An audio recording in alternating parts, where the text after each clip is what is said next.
A lot of churches celebrate Palm Sunday, and a lot of them will stop and reflect on Good Friday. And as well, they'll celebrate Resurrection Sunday. But there's a lot that Jesus says and does in between. We need to pay attention. One of those things was when they came to Jesus and they tested him, and they said, should we pay taxes to Caesar or not? And the reply could get Jesus in trouble no matter which way it goes. It's one of those leading questions. But his answer, he takes a coin. He says, does anyone have a coin? It's worth about a day's wages. It's a denarius. He says, whose image is on the front? The images of Caesar. So they say, okay, well, give to Caesar what is Caesar, and God what is God's. The thing is, we're made in the image of God, so we need to give ourselves to him. That's just one of the many messages Jesus has in between Palm Sunday and Good Friday.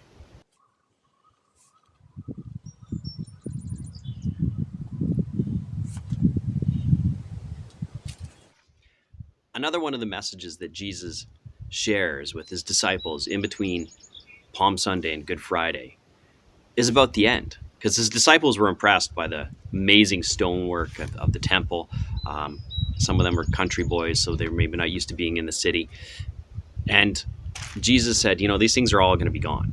They're going to get wiped out. And they said, when? When is the end coming? There's two questions there. When is the temple going to be destroyed, and when is the end coming? And Jesus answered in a very plain way. He says, there's going to be lots of things happening. You're going to hear about wars and even rumors of wars. You're going to hear about all kinds of natural disasters. But don't be duped. That's not the end.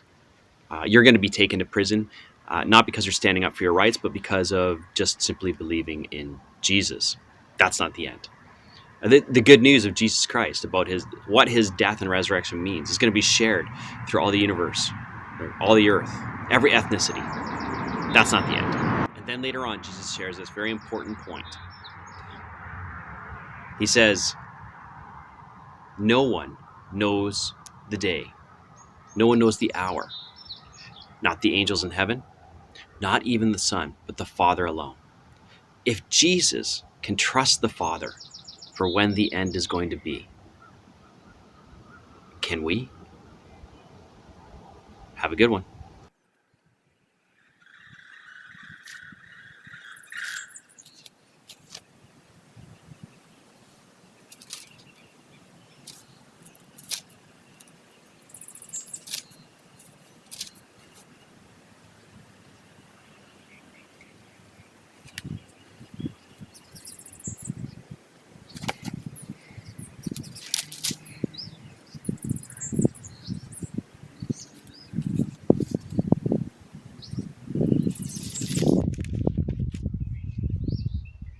Another thing Jesus points out to his disciples in that week between Palm Sunday and Good Friday, what we would have on the calendar is those things.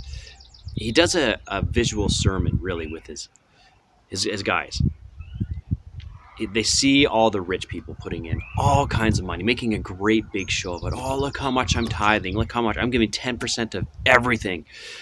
And then after the fanfare's over, a widow comes up and puts in just a couple insignificant pennies. And Jesus says, you know what? She gave more than all the other guys combined, because she gave all she had.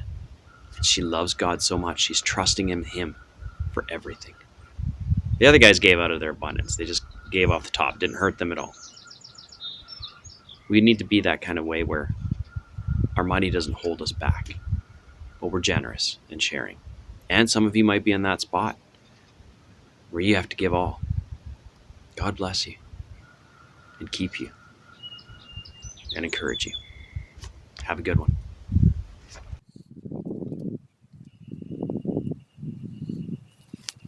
Some real practical things that happened in the week between Palm Sunday and Good Friday. It was Passover week, so it's time for a festival, and Jesus and disciples need somewhere to eat this and actually prepare it.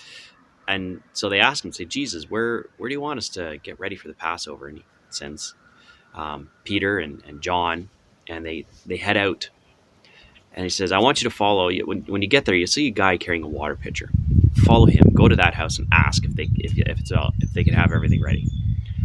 And that's exactly what they do. So as they're getting all the food and the supplies, They see this man carrying a pitcher, which isn't normal. Most of the time, that's a job that was often reserved for women. And so they follow this guy in, and sure enough, they lead him to a house, and there's an upper room, and they have to get ready. So, with all the activity, some of the disciples had to help prepare the meal for the Passover, not fully realizing that the Passover is just pointing us to Jesus, who would be the sacrificial lamb for all time. God bless.